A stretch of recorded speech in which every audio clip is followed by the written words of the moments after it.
नमस्कार, राहुल का अग्निपथ देख रहे हैं आप। मैं हूं आपके साथ पूजा। कर्नाटक में अब डीके शिवकुमार युग शुरू हो गया है। आज डीके शिवकुमार ने कर्नाटक के मुख्यमंत्री पद की शपथ लेकर राज्य की कमान संभाल ली है। वहीं डॉक्टर जी परमेश्वर ने राज्य के उप मुख्यमंत्री के रूप में पद और गोपनीयता की शपथ ग्रहण की है। डीके शिवकुमार की नई कैबिनेट में 13 नए मंत्रियों को भी शपथ दिलाई गई। अब शपथ के साथ ही डीके शिवकुमार की जिम्मेदारी बढ़ गई है। जिम्मेदारी के साथ साथ चुनौतियां भी डीके की बड़ी है। तो आने वाले वक्त में कैसे सरकार चलाएंगे डीके, किन किन चुनौतियों का सामना करना पड़ सकता है, आगे की राह कितनी कठिन होगी, आज इसी पे चर्चा करेंगे। मेरे साथ स्टूडियो में मौजूद हैं कैपिटल टीवी के एग्जीक्यूटिव एडिटर राजीव जी। सर, आपका बहुत बहुत स्वागत है। डीके शिवकुमार ने तो आज शपथ ले ली, लेकिन आगे सरकार चलाना कितना आसान होगा या मुश्किल होगा, किन चुनौतियों का सामना करना पड़ सकता है? देखिए, डीके शिवकुमार को सीएम क्यों बनाया गया है? इसलिए कि आगे का चुनाव जीता जा सके, 2028 में चुनाव जीतने की रणनीति बना सके। लेकिन रणनीति बनाने के लिए डीके शिवकुमार को जो चुना गया, ये नहीं समझा जा रहा था कि सिद्धारमैया इतने नाराज हो जाएंगे, सिद्धारमैया इसे बर्दाश्त नहीं कर पाएंगे। हालांकि चुप्पी साधेंगे, वो शांत रहेंगे, क्योंकि पहले भी शांत रहे थे। वो हमेशा शांत रह के ही पॉलिटिक्स करते हैं। चाहे जब वो जेडीएस में थे और सिद्धारमैया के साथ एचडी देवगौड़ा का अदावत चल रही थी, बारिश को लेकर, उत्तराधिकारी को लेकर कि पार्टी को आगे कौन संभालेगा, उस समय भी शांतिपूर्ण तरीके से ही वो डील कर रहे थे। और ऐसे ही अचानक से एक ग्रुप निकला, सिद्धारमैया पूरे जेडीएस को कमजोर करके बाहर चले आया, आज भी उबर नहीं पाया। उसके बाद ये कांग्रेस ज्वाइन किए। कांग्रेस में आने के बाद भी इतने सालों तक वो लगातार अपने इर्द गिर्द ही कुछ नेताओं को रखे रहे, यानी कांग्रेस के अंदर भी एक प्रेशर ग्रुप बनाकर रखे। वही प्रेशर ग्रुप का नतीजा था कि राहुल गांधी को मानना पड़ा कि नहीं, चुनाव जिताने में अगर डीके शिवकुमार की भूमिका है तो इनके ग्रुप की भी बड़ी भूमिका है। इसलिए चुनाव के बाद सीएम उन्हें बनाया गया। अभी उनको समझाया गया कि नहीं, देखिए कुछ चीजें हैं, आप उस समय जब चुनाव होगा तो आप लगभग 80 साल के हो जाएंगे, एज फैक्टर भी काम करेगा। दूसरे स्तर पर आप 5 साल सरकार चलाते रहेंगे तो उसमें एंटी इनकम्बेंसी का फैक्टर भी रहेगा।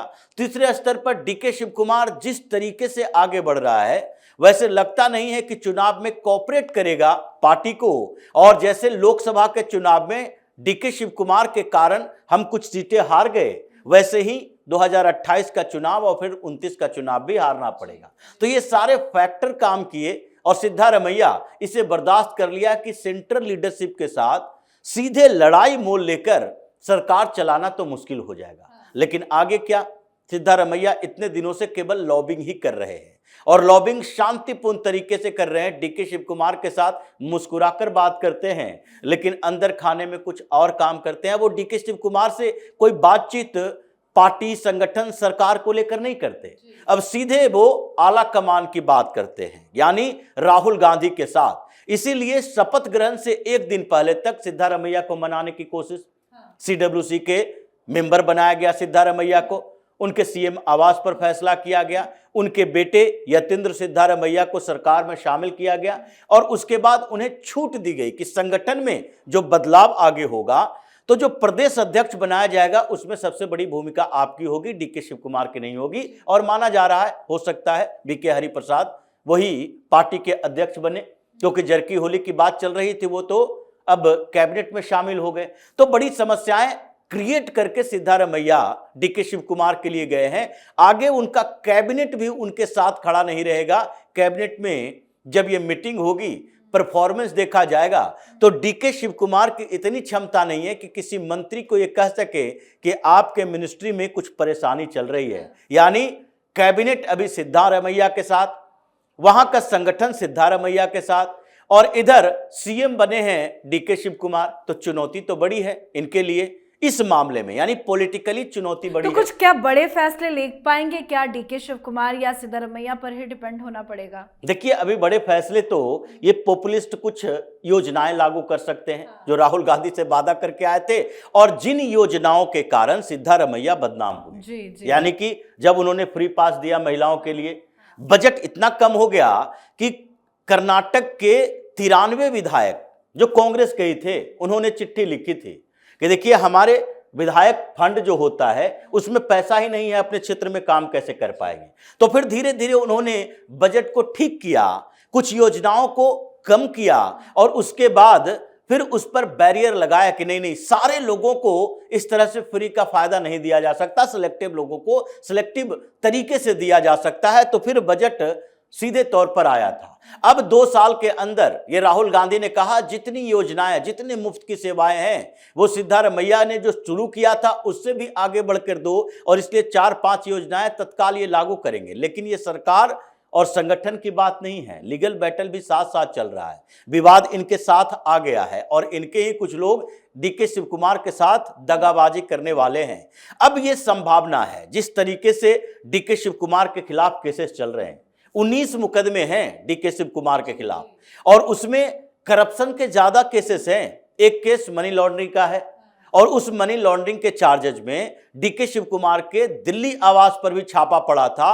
8.59 करोड़ रुपए जब्त हुए थे। एक दूसरा आय से अधिक संपत्ति मामले में 74 करोड़ की जब्ती की बात थी और उसमें भी डीके शिव कुमार ये 50 दिन तक जेल में रह के आए थे तिहाड़ में। और माना जाता है कि इतने दबाव में आ गई थी सोनिया गांधी, क्योंकि DK Shivakumar National Herald में डीके शिव कुमार और डीके सुरेश जो ये दोनों भाई हैं, इनकी पारिवारिक संपत्ति अभी देखा जाए, कहा जाता है कि सबसे अमीर राजनीतिक परिवार।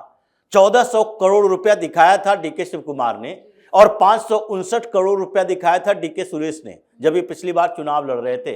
यानी 2000 करोड़ से ज्यादा की संपत्ति है। ऐसे ही इतने केसेस नहीं है। उस समय सोनिया गांधी इनसे जेल से में मिलने गई। क्यों गई? क्योंकि इनको लग रहा था नेशनल हेराल्ड में भी ये भी तो है, 20 लाख रुपए का डोनेशन दिया था और उसके बाद दूसरे पैसे दिए जो अलग। अब ऐसे में अगर नहीं जाते हैं, नेशनल हेराल्ड का मामला भी खुल गया तो मेरे खिलाफ गवाही न दे दे। परेशानी गांधी परिवार को भी उसी समय थी। लेकिन डीके शिव कुमार के खिलाफ एक और केस है, ये कर्नाटक का ही, जिसमें ये आयरन ओर के खरीदने के लिए एक टेंडर लिया था। 300 करोड़ रुपए के चार्जेज हैं इनके ऊपर और ऐसे कई और करप्शन के मामले हैं। बेंगलुरु डेवलपमेंट अथॉरिटी का मामला है।